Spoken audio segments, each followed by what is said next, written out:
15 নম্বর ওয়ার্ডে 31 দফা পৌঁছে দিয়েছি, ঘরে ঘরে, মার্কেটে মার্কেটে, দোকানে দোকানে, এবং আমরা একটা অভূতপূর্ব সাড়া পাচ্ছি।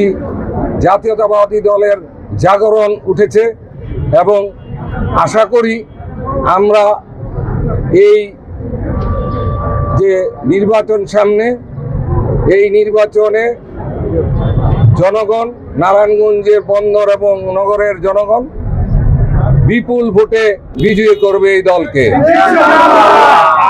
আজকে 15 নম্বর ওয়ার্ডে আমরা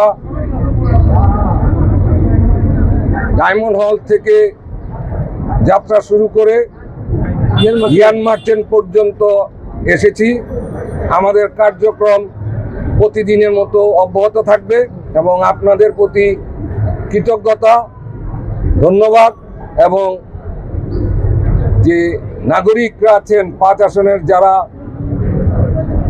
যে সাপোর্টটা দিয়েছেন এবং জাতীয়তাবাদী দলের যে ভোট দেওয়ার জন্য উদ্গ্রীব হয়ে আছেন যারা ভোটাররা, নাগরিকরা, আমি তাদের প্রতি কৃতজ্ঞ, ধন্যবাদ জানাই। এবং আমি আরও ধন্যবাদ জানাই আজকে উপস্থিত ইয়ান মার্চেন্টের সভাপতি মহোদয় এবং ডিরেক্টর, আমার ডানে বায়ে আমার সুলেমান সাহেব, ডানে আমার ছোট ভাই মুজিবুর, ডিরেক্টর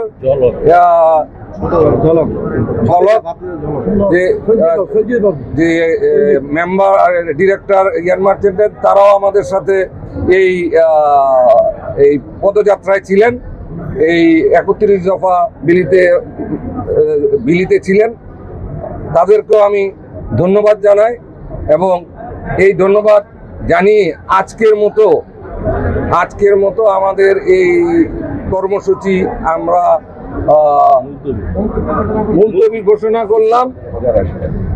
আর আজকে আপনারা যে সুশৃঙ্খলভাবে নেতাকর্মীরা আজকে এই 31 দফা বিলি করেছেন, আপনাদের সবাইকে ধন্যবাদ জানিয়ে আমি আজকের মতো মুলতবি করছি। আল্লাহ হাফেজ। বাংলাদেশ জিন্দাবাদ।